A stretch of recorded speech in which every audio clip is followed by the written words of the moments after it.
তালাকপ্রাপ্ত স্ত্রী তার কন্যা সন্তানকে স্বামীর কাছ থেকে ফেরত চাওয়ায় বাবা বটি দিয়ে মেয়ের গলা কেটে মেয়েকে হত্যা করে নিজেই গলা কেটে আত্মহত্যা করেন।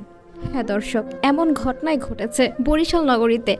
বরিশাল নগরের একটি ভাড়া বাসা থেকে শিশুকন্যা ও বাবার গলা কাটা মরদেহ উদ্ধার করেছে পুলিশ।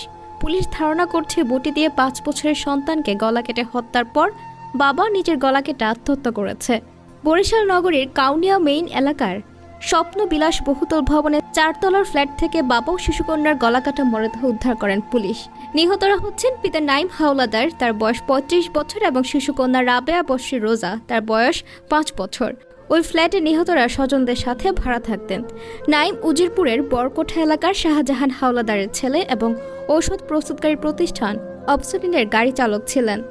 দাদি নাসিমা বেগম ও ফুফু আখি আক্তার জানিয়েছেন, পারিবারিক কলহের কারণে 4 মাস পূর্বে স্ত্রীকে তালাক দেন নাইম, কিন্তু মেয়ে রোজাকে তার কাছেই নিয়ে আসেন। এই নিয়ে বিভিন্ন সময় একাধিক মামলা হয়েছে। এ কারণে নাইম মানসিকভাবে অনেকটা দুর্বল হয়ে পড়েন। চিকিৎসাও চলছে। সর্বশেষ গতকাল মোবাইল করে রোজার মা জানিয়েছে বরিশাল এসে মেয়েকে তার কাছে নিয়ে যাবে। এ খবর পাওয়ার পর থেকে আরও ভেঙে পড়ে নাইম। সে কোনোভাবে তার মেয়েকে হাতছাড়া করতে চায়নি, তাই সকালে যে কোনো সময় রোজাকে বটি দিয়ে গলা কেটে হত্যা করে। পরে একই বটি দিয়ে নিজের গলা কেটে আত্মহত্যা করেন বাবা। সকালে ঘুম থেকে ওঠার পর বিষয়টি ধরা পড়ে। নাইমের বাবা শাহজাহান হাওলাদার বলেন, ফ্ল্যাটের 3 কক্ষে প্রথম কক্ষে ঘুমাতেন তার স্ত্রী ও মেয়ে। ভেতরে কক্ষে থাকতেন নাইম, তার মেয়ে এবং তিনি। সকালে ঘুম থেকে জেগে বাইরে যাওয়ার সময় নাইম তার কাছ থেকে 20 টাকা নেই। এ সময় বাবা মেয়েকে খাটে দেখতে পান তিনি। সকাল 7টায় বের হওয়ার পর 9টার দিকে তার মেয়ে নাসিমা মোবাইলে জানায় এই ঘটনা। তার ধারণা সে ঘর থেকে বের হওয়ার পরই নাইম এ ঘটনা ঘটিয়েছে। স্ত্রীর সাথে তালাক হওয়ার পর থেকে মানসিকভাবে সমস্যা দেখা দেয় নাইমের। তার মধ্যে রোজার মা খবর দেয় মেয়েকে নিয়ে যাওয়ার জন্য। এসব বিষয় নিয়ে হয়তো এ ঘটনা ঘটিয়েছে নাইম। তিনি আরও বলেন, 6 বছর পূর্বে নাইমের সাথে বিয়ে হয় অনার। এ সময় জোরপূর্বক নাইমের সাথে অনাকে বিয়ে দেওয়া হয়। সে বিয়ে আমরা মেনে নিই, কিন্তু গত 1 বছর ধরে নাইম ও অনার মধ্যে ভালো সম্পর্ক ছিল না। তাদের মধ্যে ঝগড়া বিবাদ লেগে থাকতো। এ নিয়ে 2 পক্ষ থেকে একাধিক মামলা দায়ের করা হয়।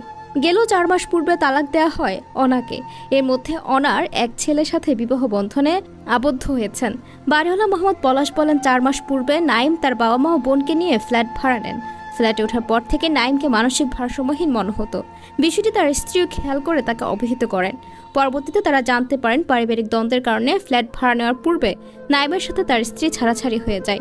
তিনি আরও বলেন, বুধবার সকালে ওই ফ্ল্যাট থেকে ডাক চিৎকার শুনে তারা জানতে পারেন রোজার গলা কাটার পর নাইম একই বটি দিয়ে নিজের গলা কেটে আত্মহত্যা করেন। এরপর বিষয়টি 999-এ অবহিত করেন।